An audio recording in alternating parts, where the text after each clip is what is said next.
In today's video, I'm going to teach you 8 reasons to stop relying on levels for every Photoshop adjustment. Start by opening your image in Photoshop and making a duplicate of the original layer.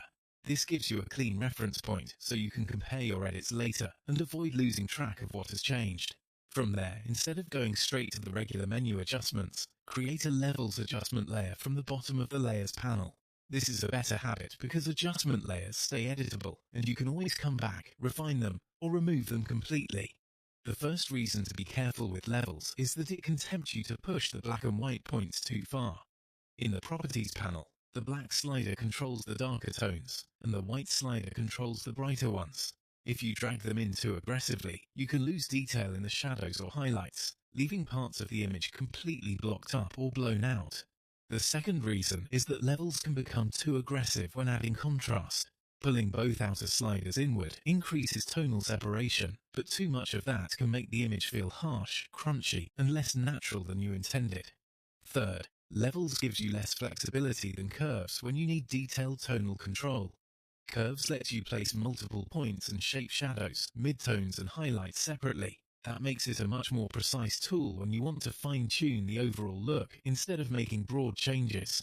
Fourth, levels often affects too much of the image at once. If your goal is to brighten a face, darken a background, or improve just one area, a global adjustment can unintentionally change everything else.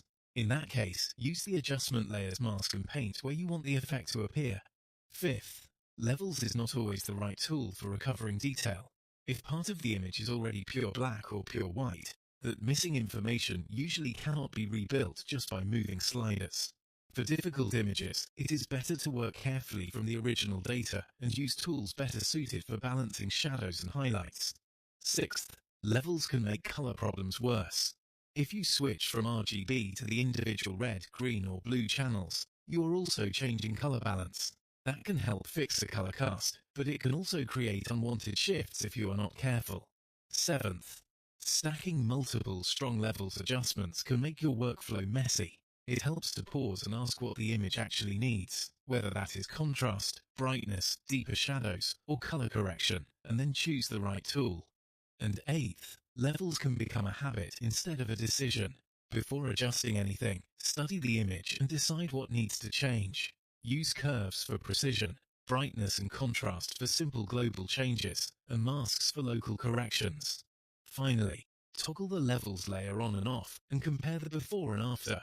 If the image looks improved but still believable, you are probably making good choices. The goal is not to stop using levels completely. The real goal is to use it intentionally. Keep your edits flexible and choose the best tool for each photo.